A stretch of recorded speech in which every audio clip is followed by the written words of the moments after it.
Assalamualaikum warahmatullahi wabarakatuh. Selamat sore teman-teman. Perkenalkan, saya Hana Khairana, kelas 4 Khadijah. Sore ini saya akan mewawancarai Ibu Dewi Mislianti. Beliau adalah penyuluh di bidang pertanian. Ayo kita temui beliau. Baiklah teman-teman, kita sudah bertemu dengan Ibu Dewi Mislianti. Assalamualaikum Bu, apa kabar? Selamat, baik. Biasanya sore-sore begini di akhir pekan, apa saja kegiatan Ibu bersama keluarga? Itu bareng keluarga.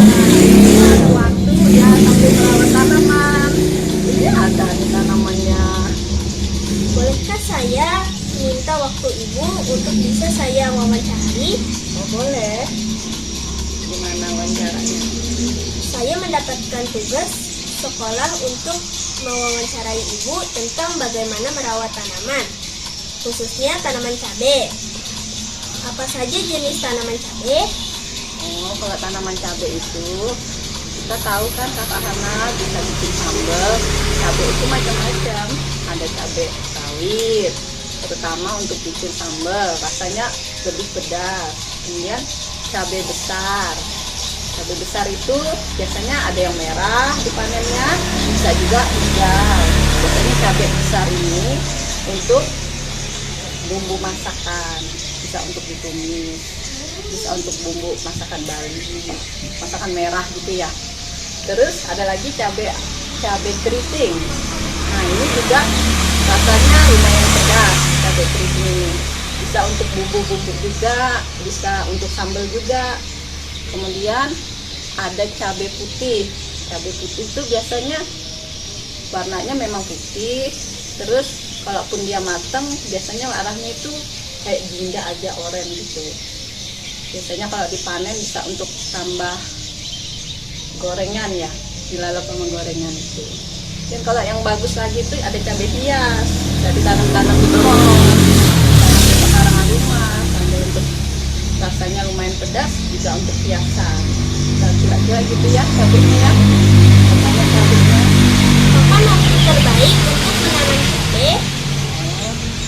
Ini nih biasanya cabai itu kan ada 2 musim ya, musim kemarau sama musim hujan. Jadi kira-kira itu cabai yang baik itu biasanya pertumbuhan cabai itu bagusnya itu di musim kemarau. Tapi kita lihat juga kalau nanamnya di luar, misalnya di kebun, itu persediaan air harus ada, diperkirakan. Itu kalau musim kemarau keringan.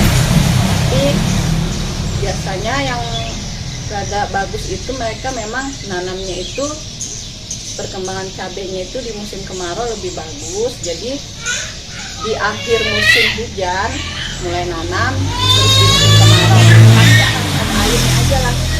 Mungkin mereka pengairannya dari ada sumber air di sekitar kebun. Atau kalau di rumah di polybag juga bisa. Siapa saja yang bisa menanam dan merawat tanaman cabai? Oh semuanya bisa Kakak Hana. Siapa aja, asal mau nanam, mau belajar, pasti bisa. Tapi kalau yang memang sudah berpengalaman, mungkin para petani ya. Tapi kalau yang orang umum, masyarakat umum juga bisa sebenarnya. Kayak Kakak Hana juga bisa. Di mana tempat yang paling baik untuk meletakkan tanaman cabai? Ini kalau tanaman cabainya ditanam di polybag atau di pot, sekiranya itu tanamannya harus kena cahaya matahari langsung. Jadi nggak ada di bawah pohon gitu, kena naungan, jangan. Karena dia memang memerlukan cahaya matahari sepanjang hari. Pertama misalnya kalau di kebun-kebun juga gitu, tempatnya terbuka, jadi cahaya matahari langsung kena ke tanaman. Jadi terus kena penyinaran cahaya matahari. Mengapa kita memilih tanaman cabai sebagai budidaya tanaman? Karena komoditi tanaman cabai ini kan, sewaktu-waktu jika terkena harga, lonjakan harga, fluktuasi harga, cabai ini cukup bernilai ekonomi tinggi, harganya bisa mahal. Jadi kita jaga-jaga, misalnya ibu-ibu juga ya di kalangan bisa menanam cabai untuk pertumbuhan sehari-hari juga bisa. Jadi kira-kira biar antisipasi lah, misalnya ada lonjakan harga bisa punya cabai sendiri tanaman di rumah. Bagaimana cara paling mudah untuk merawat cabai? Merawat cabai ya seperti tanaman lain, memang cabai juga banyak hama penyakitnya. Tapi kalau kita perhatikan tanaman cabai ini, untuk awalnya memang dalam pertumbuhannya misalnya aman-aman saja, kemudian ada tanda-tanda keriting seperti ini bisa dilakukan penyemprotan.